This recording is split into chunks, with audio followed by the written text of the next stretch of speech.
So you thought I was playing, huh? It's a very ancient instrument. I can't even get a note out of it.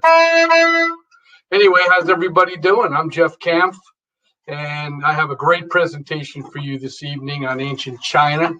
I basically call it the art and culture, ancient China.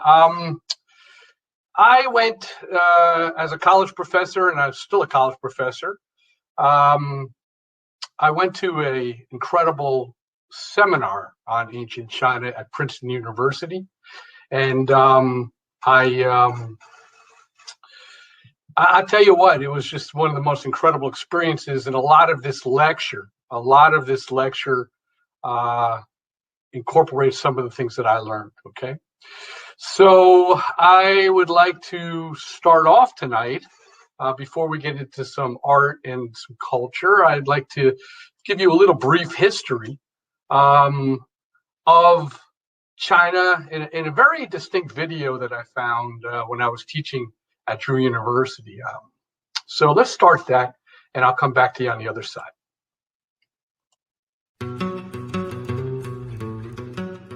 This is the Bronze Age, an 11-part collaboration. Be sure to follow up with videos from VC3 and Overly Sarcastic Productions. More info on that at the end of the video.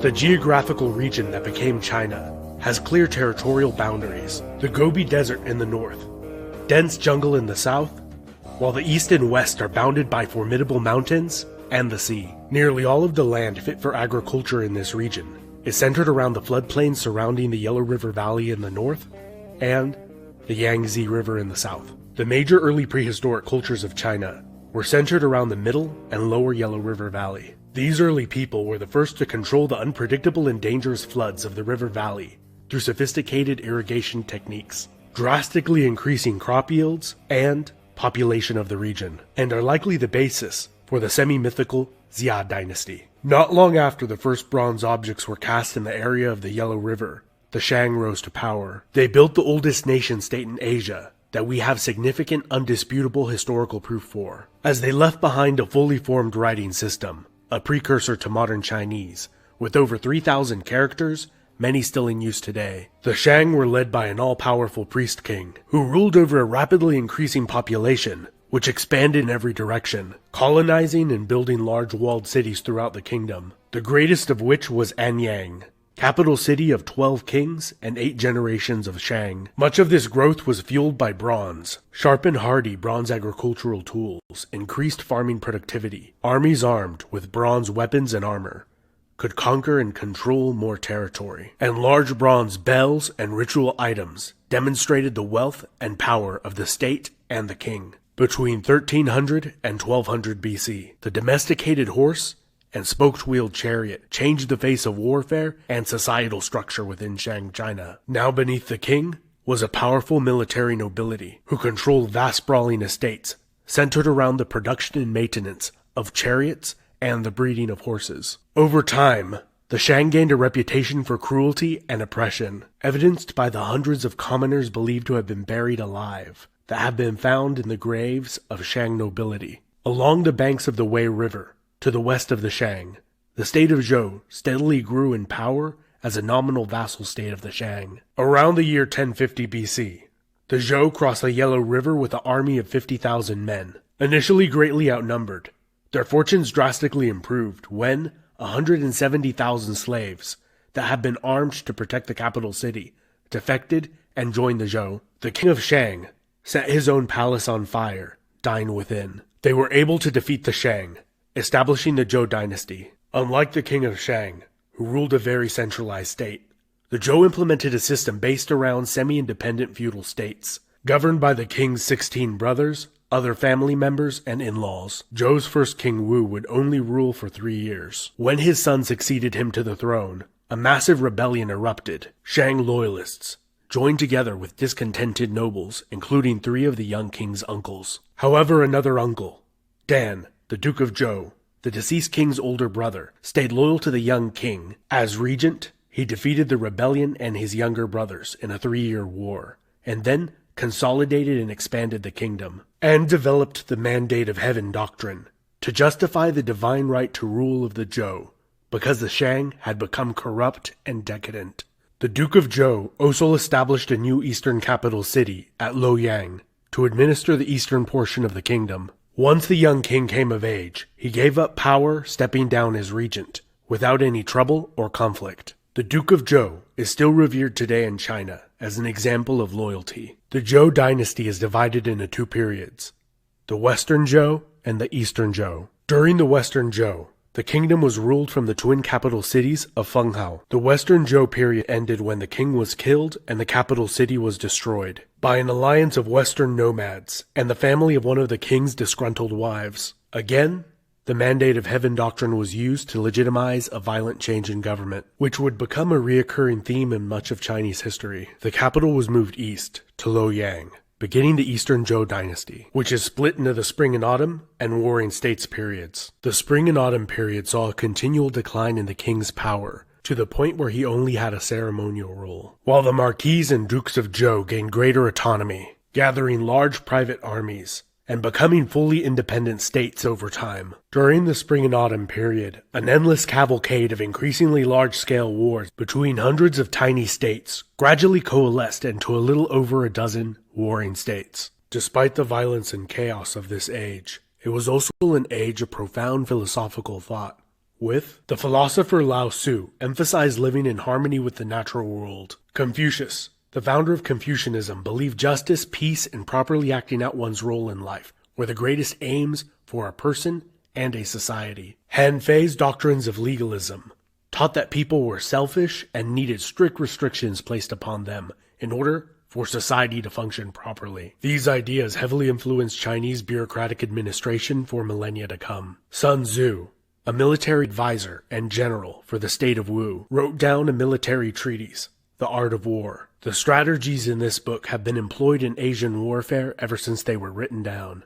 and later have been heavily used in the West and even the business world, and remains a bestseller even to this day. The constant warfare of this period necessitated military innovation. The world's first ever trigger-operated firearm, the crossbow, was invented around 650 BC, and soon after, it was being mass-produced in all of the Chinese states. Around 600 BC, iron smelting technology was either independently invented or introduced into China. Eventually, all of these warring states were unified by China's first emperor, Qin Shi Huang, in 221 BC, who had conquered the Zhou 35 years before, beginning China's imperial age. Bronze Age China saw the oldest continuous civilization that still exists today, with its contemporary Bronze Age, Egyptian, Mesopotamian, and Near Eastern civilizations fading away. China's geographical isolation and distinct natural borders fostered a unique culture, which during the Bronze Age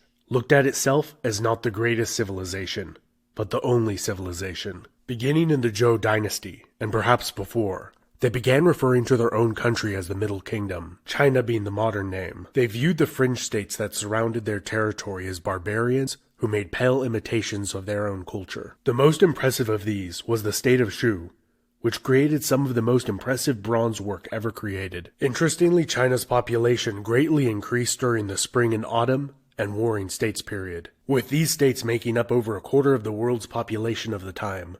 This was largely due to advances in irrigation and farming technology. The wide implementation of coinage throughout the Eastern Zhou period facilitated a robust economy that seemed to thrive in whatever states were not being currently ravaged by the horrors of war, and saw the emergence for the first time of a large middle class in Asia, where those who were not hereditary landowners could purchase land with money they had accumulated. This has been Epimetheus, and this is one of my favorite areas in history as it is so unique. If you would like to learn more about the Bronze Age right now, Okay, so the history of China in 10 minutes?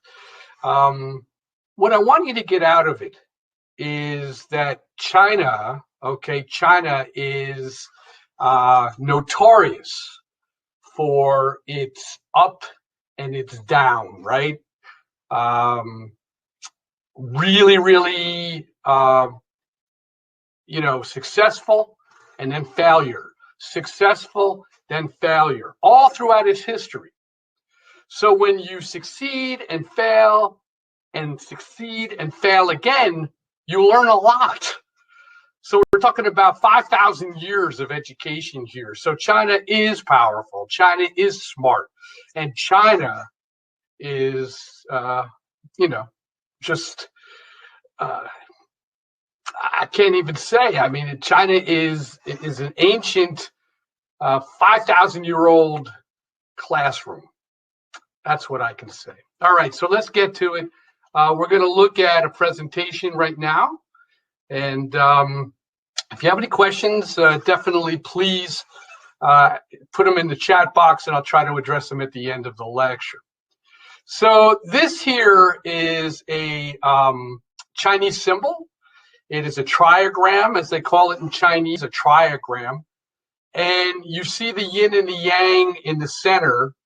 And the ancient people of China, we're talking again 5,000 years ago, and even further, way before Christianity, the earliest people to settle, and around rivers. You see that fire, earth, lake, heaven, water, all of these things were important for survival. This is a survival map, and it is secular. And that is what's so important here. So you have a secular belief, a belief that it is never ending. Again, many Chinese believe in reincarnation. So when we think about, the secular idea of life and survival, you have what we would call the Tao. Right? Taoism is a philosophy that came out of early China. And I'll give you an example. If I say hot, you're going to say cold, right? If I say tall, you're going to say, right, short. If I say life, you're going to say death. So again, there is spring, right? There is autumn, there's summer, winter, there's morning and night, light and darkness. Okay, so much of this philosophy, which turns into what we would call the Tao, which is another way of saying the way, was invented by Lan Tzu. You heard about him in the video. So let's get to it. This is a reflection of Chinese society through art. Here we have a very, very ancient painting, and what's incredible about this painting is that, number one, it was done with only a couple of strokes. We see that it is a animal, and we see that it is about nature. So early China, early Chinese thinking, their philosophy was all centered on survival, but centered on nature. We also see in the right lower corner, whenever we see that, that is a wax seal, that is the artist's signature, okay? So again, we're going to see a lot of nature. Here we have a very early painting, and what we see here is not only soldiers, but soldiers on horseback. And the Chinese took the domestication of horses from the early civilization known as the Aryans, which was now pretty much India.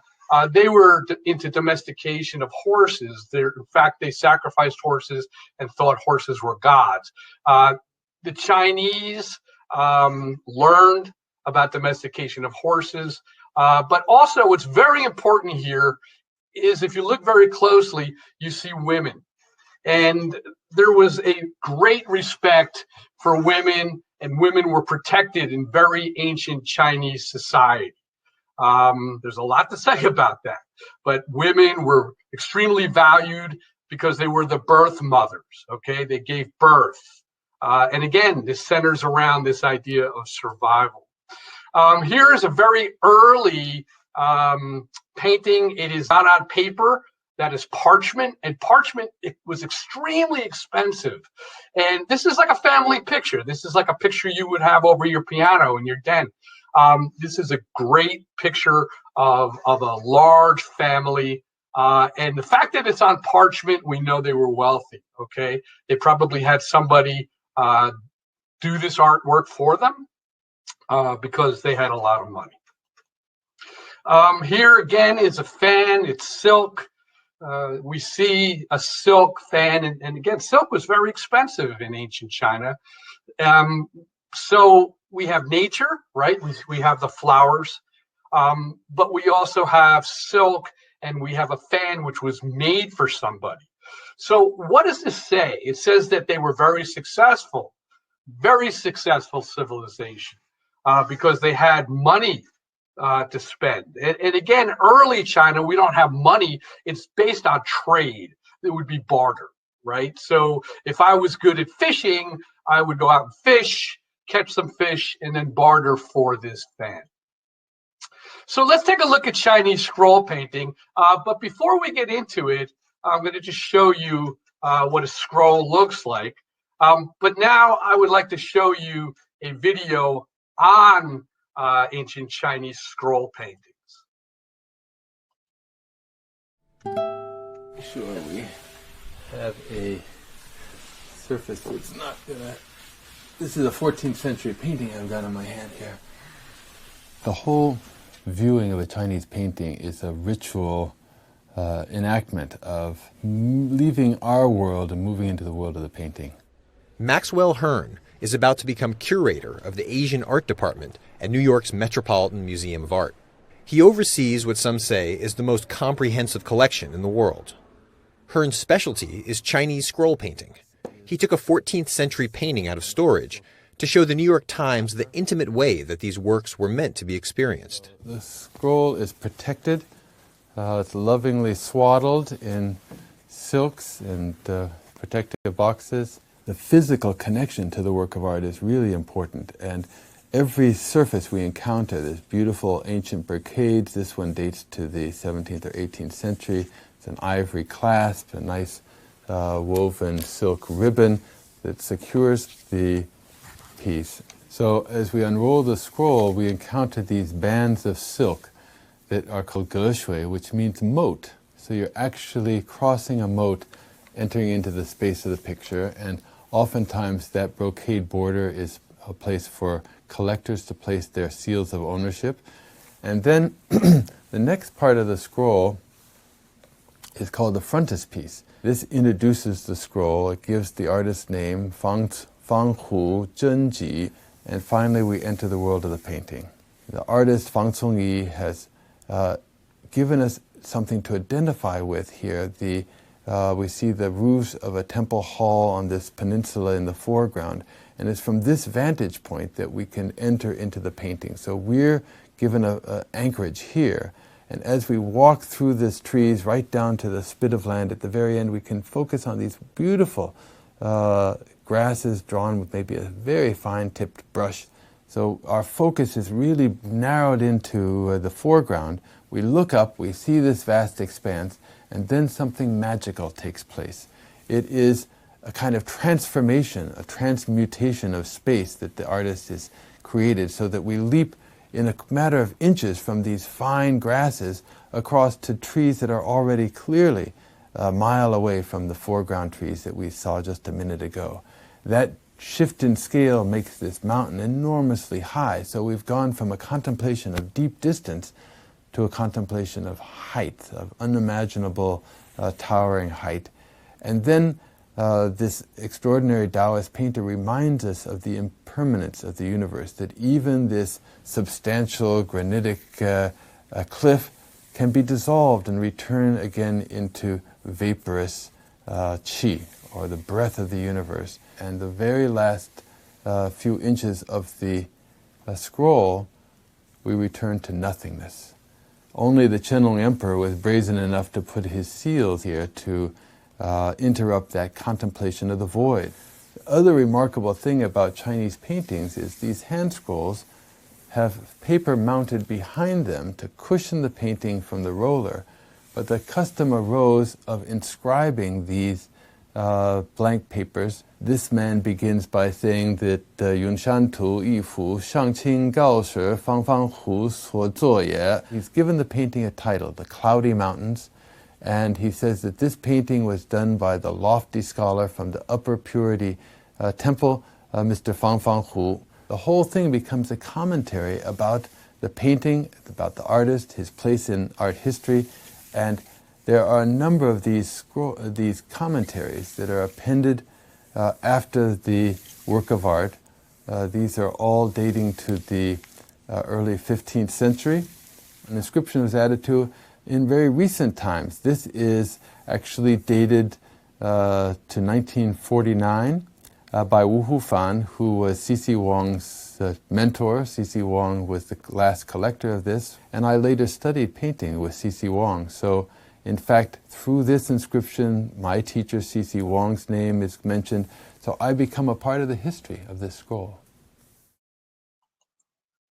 So incredible. Let's get back to the slides and let's take a look at the scroll paintings. There's a lot here. A scroll painting would be like a newspaper, or in modern day, you're bringing your your phone with your headphones up to the mountains to listen to music.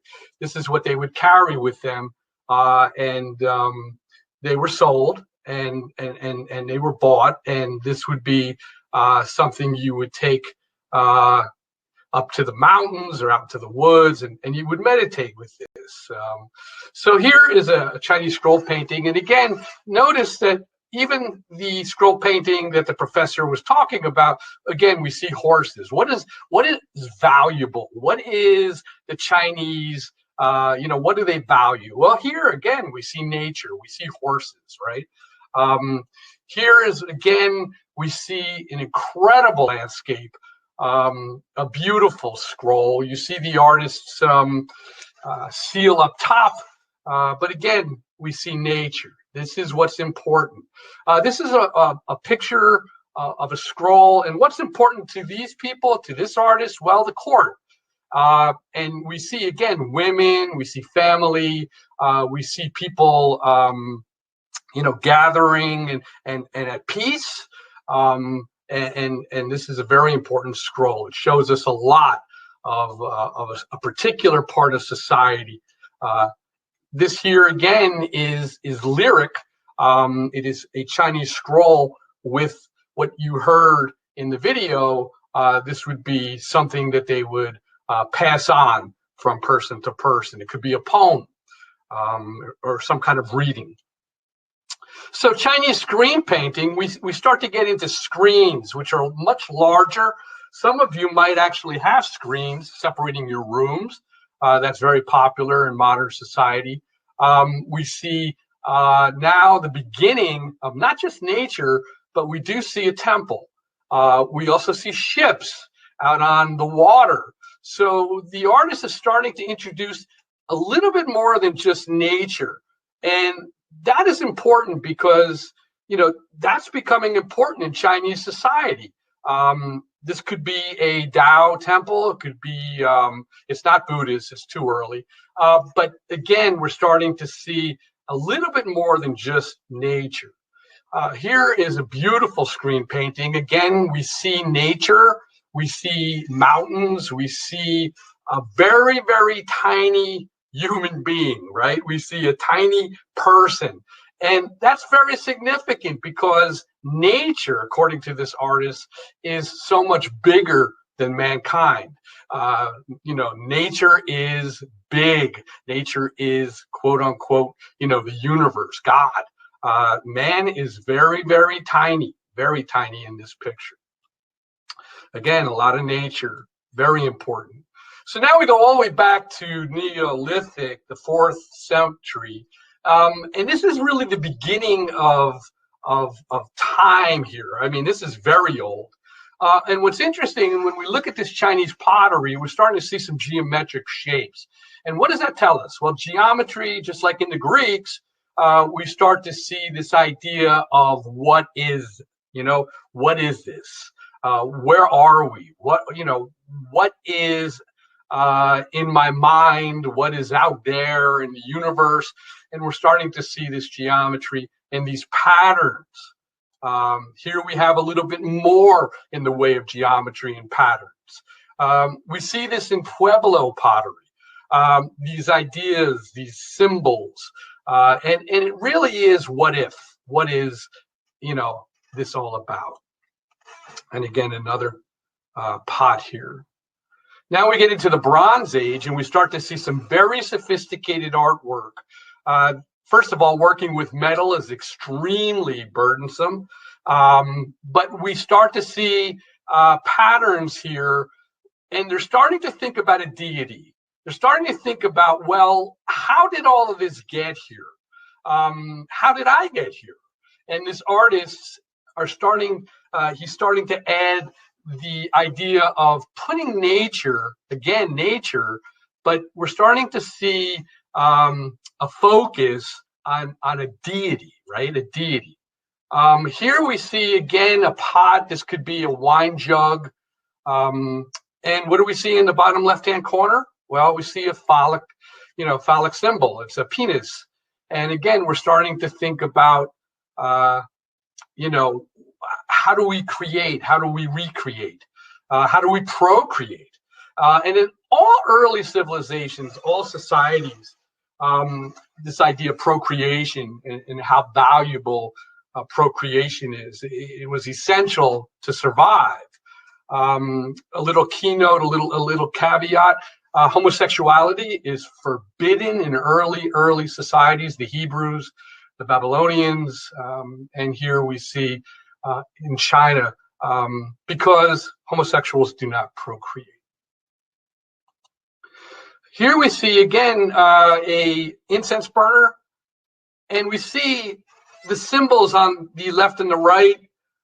These are what I would call a deity, a symbol of a deity.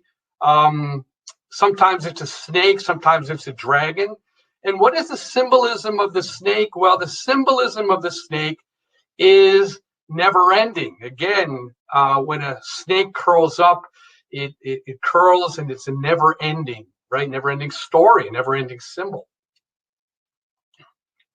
as you see here. So the serpent becomes the symbol of eternity. When we get into early Christianity and the Old Testament, that snake becomes a part of the story, right? Adam and Eve, and this idea of never ending. So we see the deity of the snake. So this is again, a metal cutting. And what's really interesting about this cutting, this panel, is we're starting to see not only nature, but we are seeing human beings up close. We see homes, and that's important. Here's a full blown out tea jug, a tea pourer, and we do see the dragon. Again, the deity. The dragon has always been a part of Chinese philosophy, this idea of never ending. And here's the full blown out dragon. So again, once we get into metal in the Bronze Age, we do see, this idea of recreation, procreation, and again, reincarnation. Think about a snake and how a snake will shed its skin, old, and become new again, right? So let's look at the early Han Dynasty, which was 200 years before Jesus to about 100 before Christianity. And what do we see? We see a big change. We see work. We see people working. And that becomes valuable. It actually becomes more valuable than nature. And that's a good thing, but it's also a bad thing. Work becomes, and productiveness, right? Being productive becomes extremely valuable in Chinese society. Here we have an incredible piece of art. We see people doing their work. You were a musician, or a farmer, or a fisherman. And here we have all the aspects of productivity. Again, what is your place in society? What do you do? This is just absolutely a question bearer. I mean, when I taught this in the classroom, I always ask my students, well, what do you think this is? And I'm going to take a couple seconds here to have you look at it and think what it is. My students, some of them thought that it was a hockey player, only kidding. But many students looked at this as an angel and a pregnant woman. So this is very complicated. She is definitely an angel bearing possibly blessings on a newborn. So again, we see life here and now, and we see life on the other side. Again, the dragon and the snake becomes incredibly important and very valuable in Chinese society for, again, reasons that I mentioned. So as we continue on our journey through art and history in China, we see, again, they're never taking focus off of nature. Nature is bigger, right, than anything in our world. So let's look at filial piety and Confucianism. So we get from 100 years before Christianity to around 220 years after death of Jesus, AD, Common Era.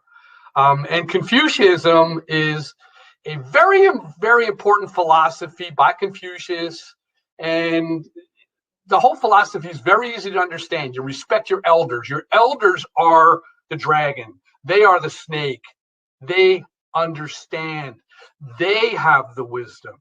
So we have to respect everything our elders, right, tell us and teach us. And we put them up on a pedestal, as you see the artist did here. So again, Confucianism, father and son. So I want to take the time right now and actually play you one of my favorite songs by Cat Stevens. And it is about filial piety, right? The most important aspect of Confucianism.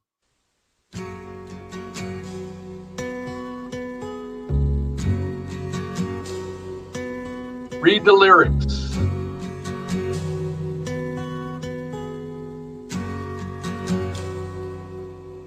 It's not time to make a change. Just relax, take it easy. You're still young, that's your fault. There's so much you have to know. Find a girl, settle down. If you want, you can marry. Look at me, I am old, but I'm happy. I was once like you are now, and I know that it's not easy to be calm when you found something going on.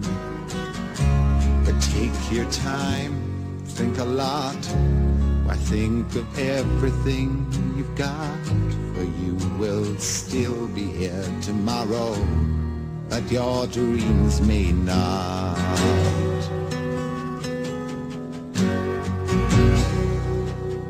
How can I try to explain? When I do, he turns away again. It's always been the same old story. From the moment I could talk, I was ordered to listen. Now there's a way, and I know that I have to go away. I know I have to go.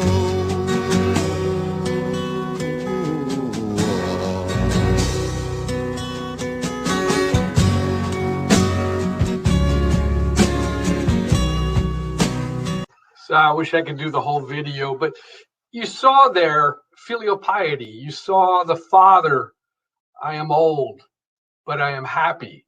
And the son, who wants his own life, wants to break away from the chains of his parents and his father's rules.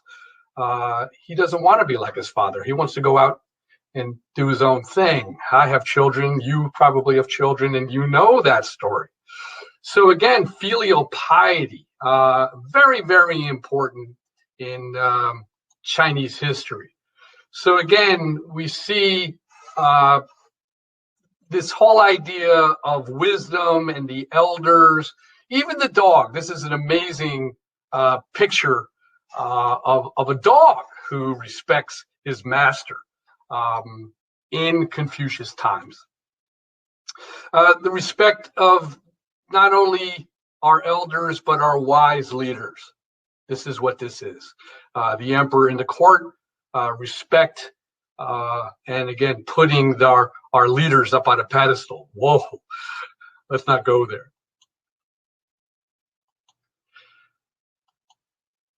So again, the respect for women definitely never left Chinese thought, Chinese society. Women were always respected because, again, they were the birth mothers. And they were treated very, very well. Here we have pretty much at the end of the Confucius period, we go back to work and we start to see symbols of money, right? The idea of, I don't have to barter. I have skills that you don't have. So I deserve more. Again, here you see carpenters, you see people working, and they start to think that they should receive more than someone else who doesn't have this skill, right? We see work, and of course, in the Han Dynasty, we see the beginnings of money. So the more skill you have, the more you're worth, the more money you will receive. Okay, this is a funny picture. I mean, this is, this is, again, they had humor, and you see people farting. That's what this is, people farting. So again, I'm glad they had a sense of humor. You have to have a sense of humor in any society. Again, beautiful picture of a woman being pretty much admired. And again, what do? Are you a musician? What is your value? Are you a fisherman? Or what is your skill? So when we get into early Buddhism and the Chinese Renaissance period, about 300 years after death, we see the court paintings, and we have Chun, right? Qin. Qin was, after the warring years, China became united, and we see the terracotta soldiers. I'm going to show you a small video about the terracotta soldiers and how they were found. It's an incredible story. If you haven't seen one, I believe they still travel around the world, and you might be able to get to see one at the Metropolitan Museum of Art, etc. But, Qin, he wanted what he had here in the afterlife, and he paid a lot of money. And those people, that you see are all unique. So before I get into the terracotta soldiers, let's take a look at the terracotta soldiers in a video. I think you'll enjoy this.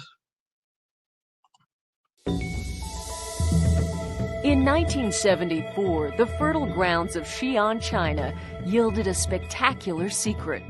Buried in the soil, farmers found a beautifully sculpted head.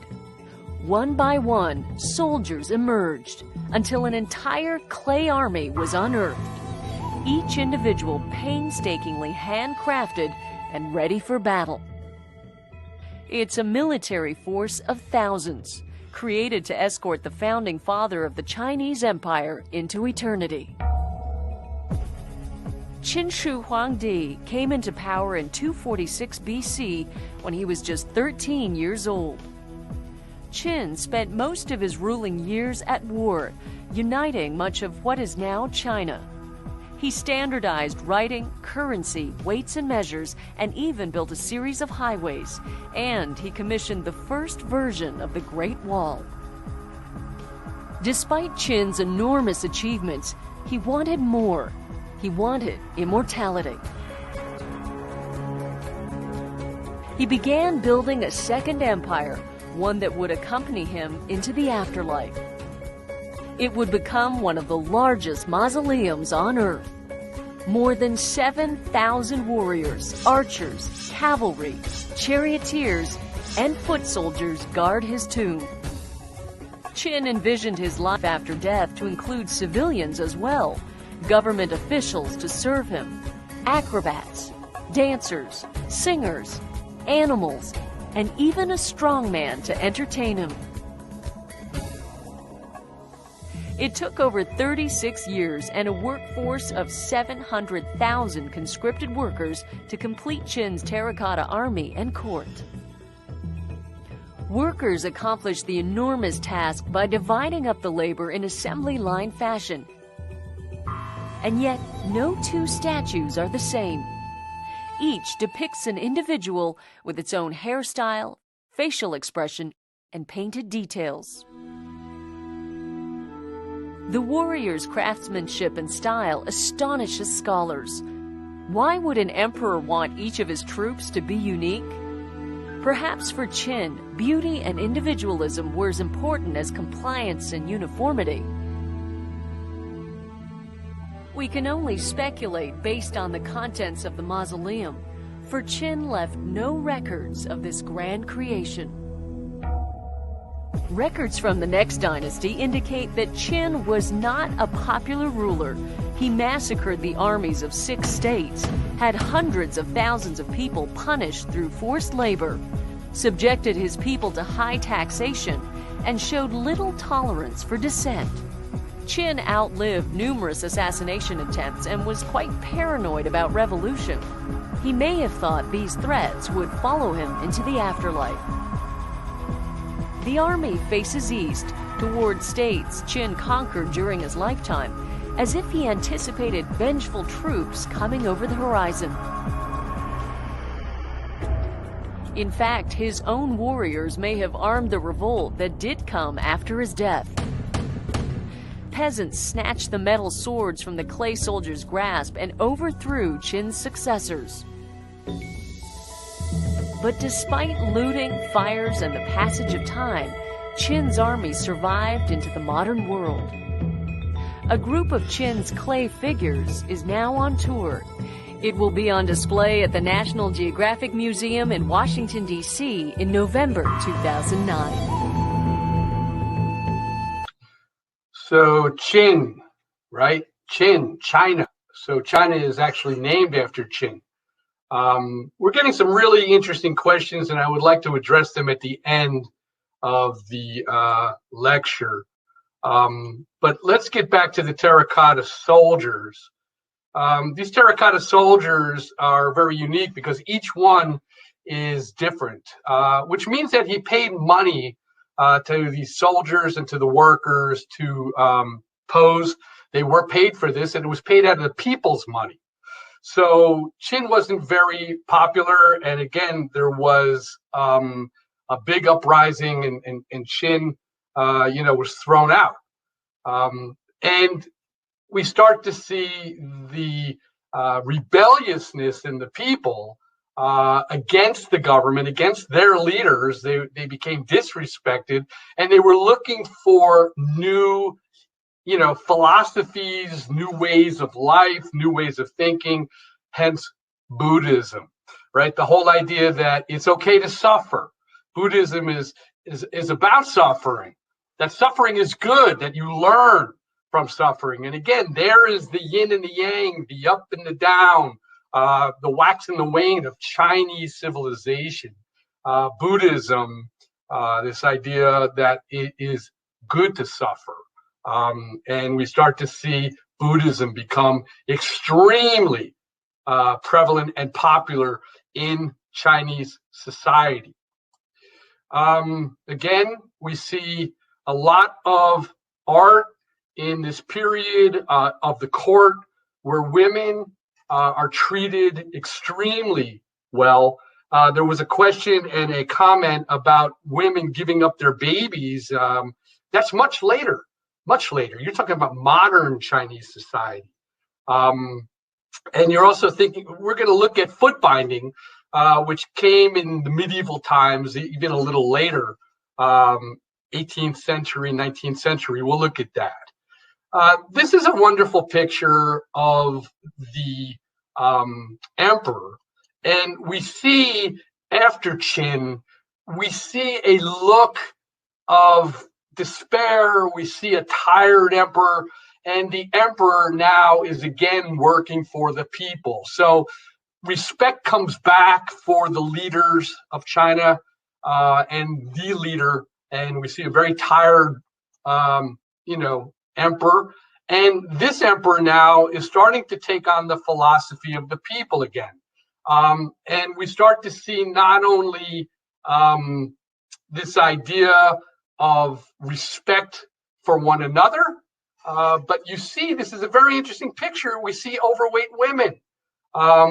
At one time, women had to look a certain way. That comes back with foot binding. We'll get to that. But again, in this period, we see women being accepted for who they are and what they look like. This is, again, a very interesting picture. And again, a lot of women and the roles of women. So right now we get into the Song Dynasty. And when we look at around 960 to 1279, we start to think about better times. And we could call it the golden age of China, this idea of romanticism, getting back to nature. And this is a period of Lao Tzu, right? Lao Tzu invented this idea of Tao, the way is called, the way of flowing, the yin and the yang, again, hot, cold. There's always an opposite. It's an incredible, simple philosophy. My words are easy to understand and easy to perform, yet no man under heaven knows them or practices them. He had a philosophy of the yin and the yang, that there has to be balance, that there is the, left and the right, the black and the white, the good and the evil. In other words, everything has an opposite. A man, a woman, right? Life and death, everything has an opposite. And many people practice their lives with this idea of the flow, if you will, the yin and the yang, that everything has to be balanced. You have to accept the good with the bad.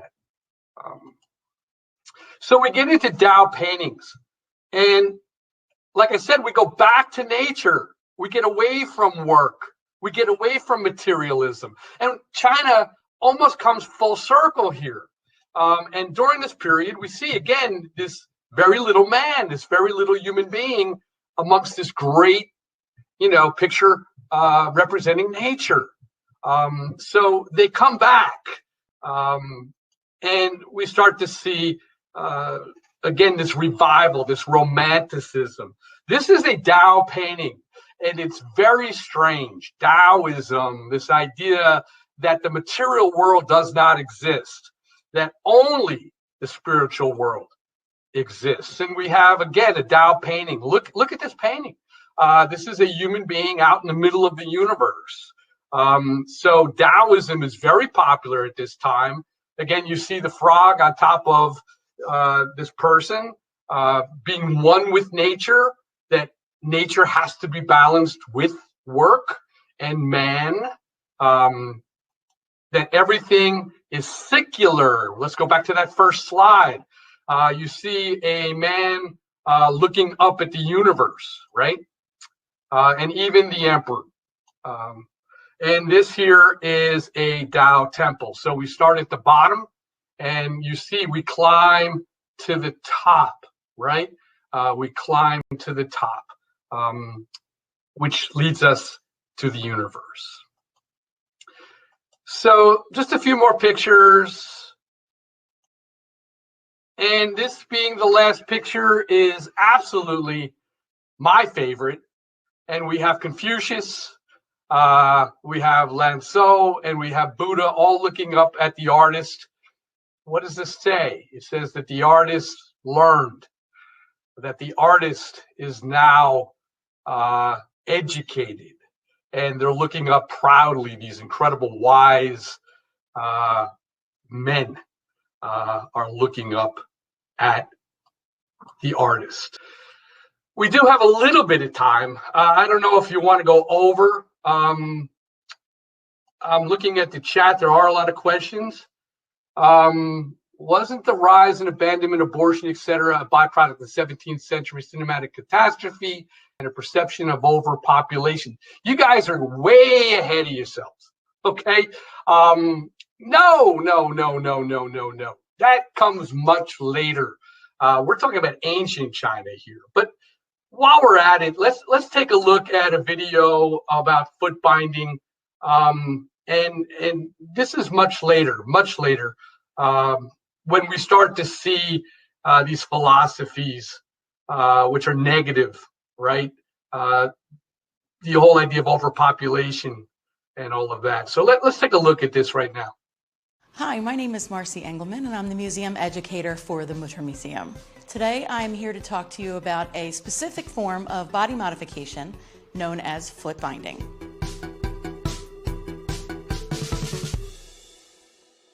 This practice took place in China from around the 10th century during the Song Dynasty, and it continued for over 1,000 years until it was made illegal in 1912. Young girls would have their feet bound to make them smaller in order to portray a sense of beauty and membership to a higher class of people. It originally began with a dancer that used to perform for the emperor, and she had bound her feet in the shape of a half moon to perform a specific dance on a giant lotus flower. The emperor found this woman so beautiful that the other women in China wanted their daughters to be beautiful like her, and in turn bound their feet. The practice started on young ladies who were between the ages of 5 and 7 years old. Their parents or grandparents would soak their feet in an herbal mixture to prepare them. When the young girls were ready, they would take their feet, then they would take the 4 small toes, leaving the big toes alone, and wrap them under the foot, wrapping it with a bandage. Then they would take the whole of the foot and fold it into an arch and wrap that with a bandage. It was extremely painful, and the young girl would have a very difficult time walking on her feet. But after a few years, the foot would become numb. Every few days, every week, the foot would be unwrapped, washed, and wrapped again even tighter. And the hope is that with the magic of time and pressure, the foot would become as close to 3 inches as possible. What I have with me is a model of the actual bound foot that we have in the Mutter Museum. And you can see how small it is, that it fits right in the palm of my hand. I also have a pair of very ornate sewn shoes that were made for adult women to wear. Okay, here's another pair right here. It's again small enough to fit in the palm of my hand. The practice was outlawed in 1912, but it did continue in some of the rural areas as late as the 1940s. There are a few elderly women left in China who have their feet bound, but shortly it will truly become a thing of the past. You can come to the Mutter Museum and see the actual bound foot on display in the Grimm's Anatomy exhibit. So the Mutter Museum in Philadelphia, if you've never been there, I would definitely tell you to go there. I want to show you, this is a pair, these are a woman's, I don't know if you can see the scale in the video, but these are very, very tiny, maybe 3 inches. These are actual shoes that came from the foot binding period, probably early 1900s. But it started in the 900s.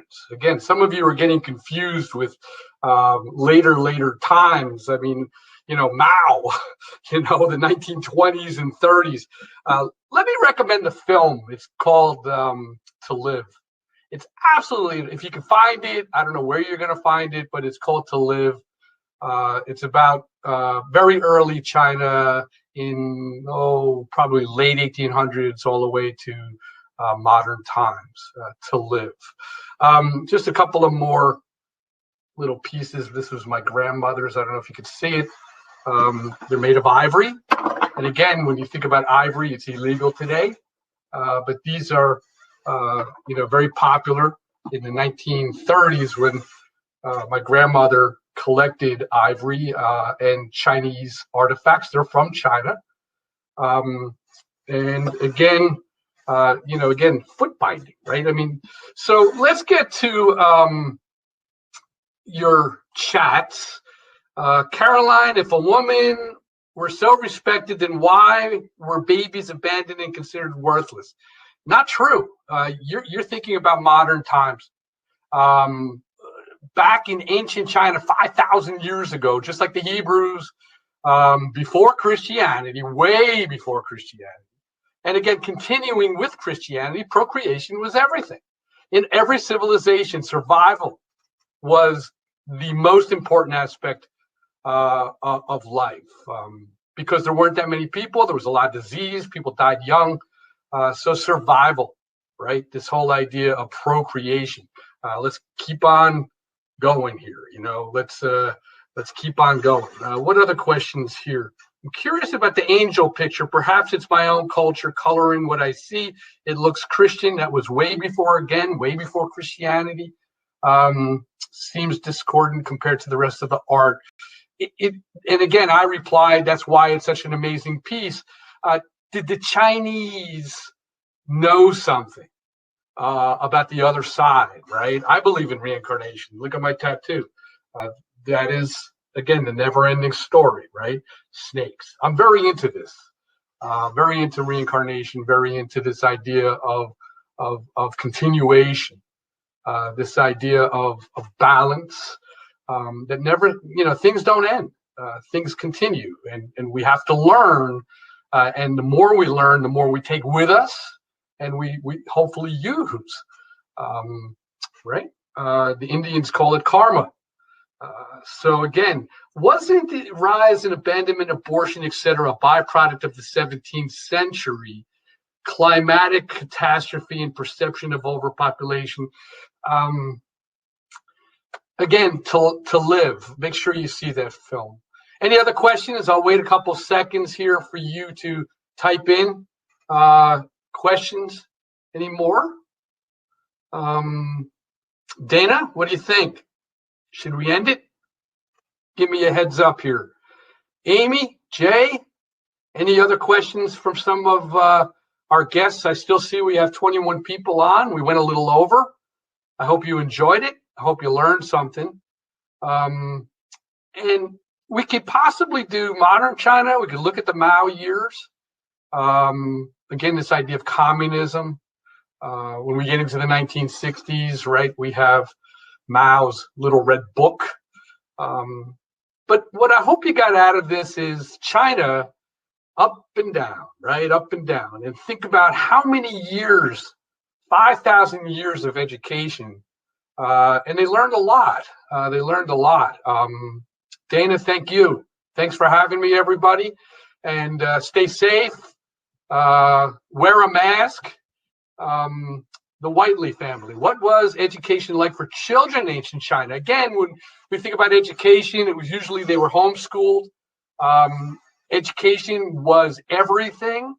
When we get into the Confucius years, filial piety, children had to respect their teachers, their leaders, their family. So children were bound by that. In fact, once they were old enough to work, they had to take a test. They had to take a test, almost like a civil service test, before they could go out and work. So it was very strict. China was always very, very strict. Later on, labor intensive. But again, filial piety, education was everything. They had a lot of education. They had great teachers. All right. So again, we could go on and on. China is vast, it's huge. And I'm really glad that we can, discuss this tonight.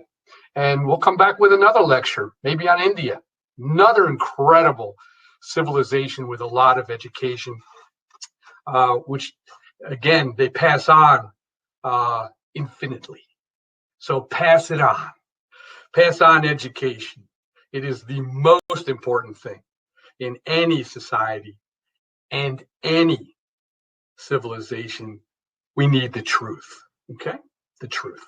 Okay, everybody, stay well, and I'll see you soon.